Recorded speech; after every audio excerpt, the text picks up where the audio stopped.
I mean, what would happen if I ate nothing but McDonald's for 30 days straight?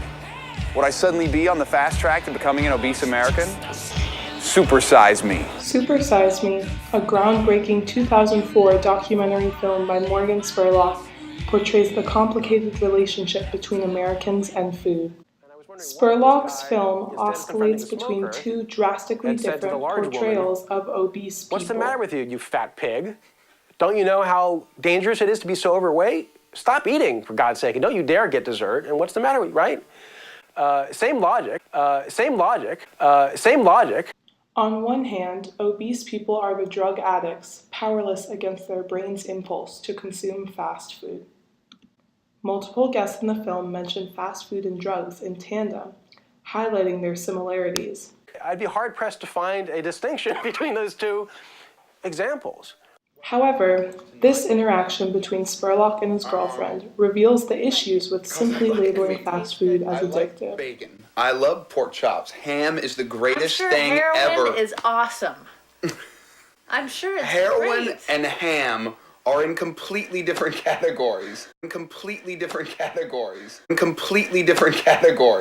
I'd be hard-pressed to find a distinction between those two. Spurlock originally doesn't believe the food he eats affects his brain to the same extent that any drug could, despite what the experts he has interviewed claim. I'm sorry, but ham and heroin are not the same thing. They're not. I was feeling This bad scene marks the in a turning car, point in feeling like Spurlock's shit. view of fast food. Really. He is transformed from a Big Mac enthusiast to a man who only feels sick good while and eating bad unhappy. food. Started eating. Feel great. Feel really good now. I feel so good, it's crazy.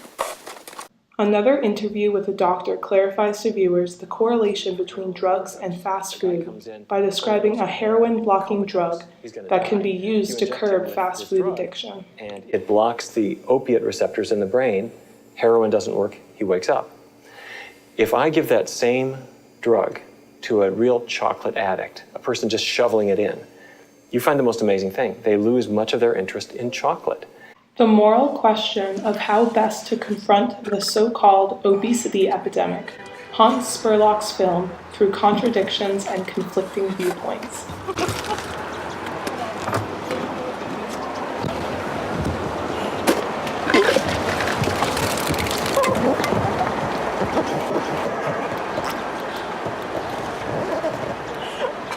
Clearly, the effects of fast food on the body are similar to those of alcohol.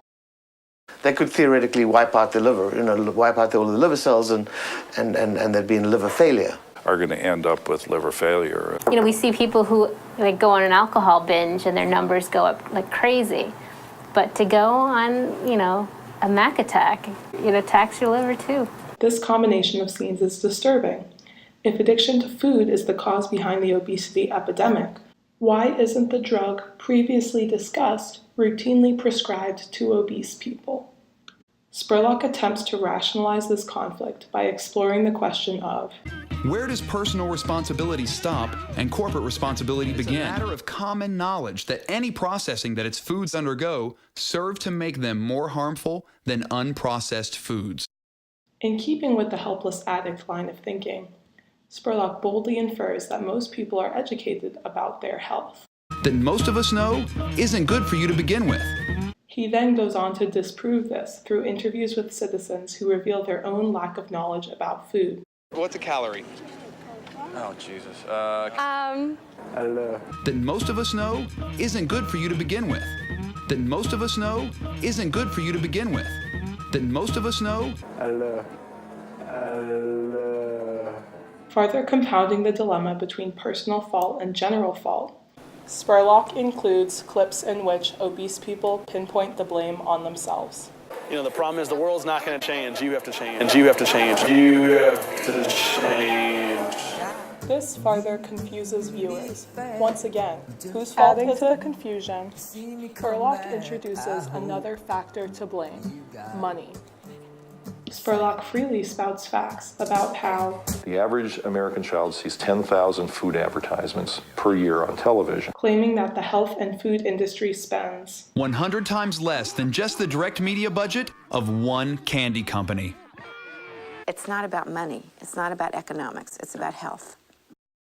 If it was really not about money or economics, why would anyone be obese in the first place? Spurlock's fact-laden clips seem to say. The